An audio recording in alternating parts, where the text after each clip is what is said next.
Hey guys, here we go. Here is the development manifesto for the Balance in Path of Exile synthesis. So I'm going to just hit on some of the key points that popped out to me. I probably am going to miss a few things, but here we go.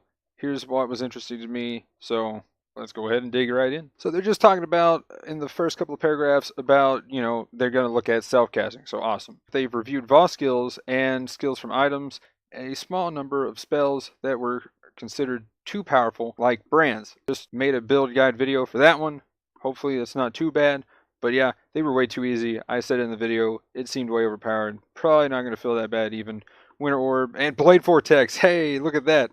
I mean, it's been a long time coming. But let's see if they somehow secretly it's a buff. Blade Vortex again. Okay, so there are a few changes here that I would like to talk about. Really just kind of quick. Mana costs are getting adjusted. Channel skills are getting slightly cheaper, which then they're going to make curses cost a little bit more, which I'm kind of happy about. Then you can self-cast a couple of curses and get really juicy arcane surges going off of that. That's what I'm talking about. Also, though, mana cost lowering for a lot of skills that had way too high mana costs, that sounds pretty cool. Next, cast times are going down. Specifically, some here, discharge. We might get some self-cast discharge going again. That would be really juicy. Glacial Cascade, Arc, and Ice Nova. They talked about how they would be too unwieldy and normally they would be cast using something else, trap mines, triggered effects, etc. The area of effects of some skills were just way too low. Now this I'm really interested in. I'm really interested in seeing some of the area of effect changes. Some skills could get insane. These could be really juicy changes. That's what I'm talking about. So note that we'll be giving similar bonuses to attack skills in the future, just not in 3.6. So 3.7 melee patch. Melee is 3.7, I believe. Cooldown of certain things like Convocation. Okay, so here we go. Looking at the support gems, they have talked about how they're falling behind, such as Chain, Fork, Spell Cascade, and Innervate. Now, that's awesome. I just used Spell Cascade in a build. Sounds pretty cool to have that getting some buffs. Also, Arcane Surge is going to have a higher multiplier at higher levels, which is pretty awesome.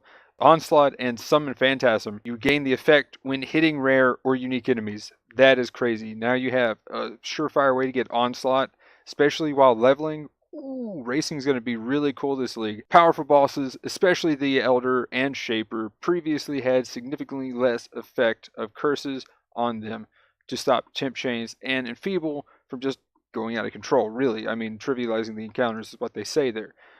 They've now lowered the curse effect reduction to let damage curses provide more worthwhile bonuses. Okay, so I don't know how I feel about this. I think this is a bit much. They're adding multiple sources of energy shield leech to the game, both on a new support gem and on the spell and passive skills. If you're going to put it on the passive tree, then you're going to cap it out really easy anyway. It's kind of interesting that they're throwing this in here. It caps out a little bit less than life leech, as they say there.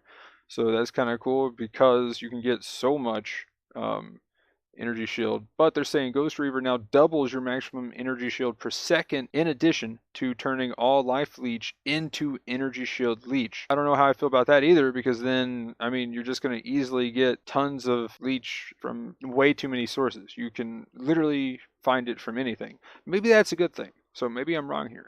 But right now, it just seems like a little too much that they're putting the source of Energy Shield Leech everywhere. Now, they might be thinking, they put it everywhere, find out what's overpowered, and then take it away in some length. I'm fine with them taking away stuff that trivializes content or might be overpowered. When they throw stuff out there, it's harder to take stuff away once they give it to people. Moving on to Leech length nerf.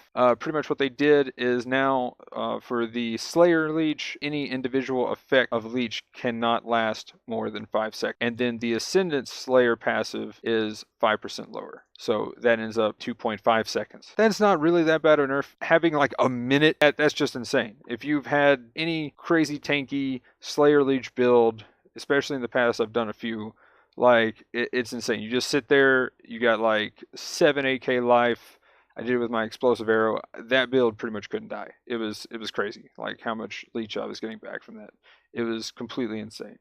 So, I mean, really, they've needed to... I mean, this is pretty much the new Volpact equivalent of just being able to stay alive. Yes, you do have Energy Shield builds that are doing kind of the same thing. Hopefully they'll address that. I mean, Energy Shield is kind of starting to get out of hand. Now they're throwing more Energy Shield Leech into the works. Okay, so here we go. We're talking about the passive tree, caster weapon passives. Okay, so now they're actually trying to give you a more diverse set. So either you're doing stabs, you're doing dual wielding, you're doing shield casting. So now they're going to have more spots on the tree that you can kind of combine. It's going to be really cool depending on where these are. Probably the staffs are probably going to be over toward the Templar still on that left side. Probably shields over there too.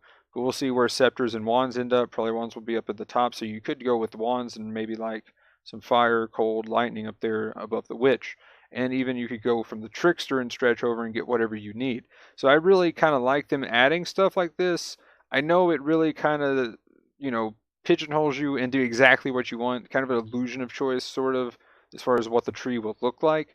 But you're really choosing when you pick a staff, when you pick dual wield, when you pick a shield, and then you get benefits from being in that area of the tree. I kind of like that. The game's evolved enough to where the magic of seeing that tree, like 6 years ago, kind of has diminished a bit. So I really like seeing some of these specializations. Now, the only thing I don't like about this is when this happens, sometimes it gets lost. For instance, ascendancies, I don't know how well they're actually presenting that information in the tutorial. And I've seen some of my friends run into that problem where they don't even know what the ascendancies are, and they're not ready unless they have some friend to explain it. So channeling passives, 2 new passives for channeling skills. And they're doing some things to the trickster here and kind of doing a little bit for the ghost dance and escape artist ascendancy points. Really, there's not been a use for those points. So we'll have to see what we can come up with. I've been trying to find a way to put a chest piece that gives me energy shield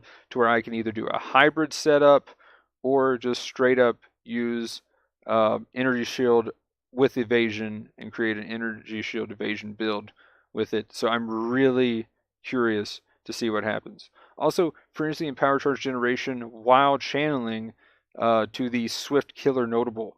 That is juicy. So now they're going to give reliable consecrated ground rather than just giving some bonuses when you manage to be on consecrated ground. So now you're going to have consecrated ground pretty much all the time from what it's sounding like here.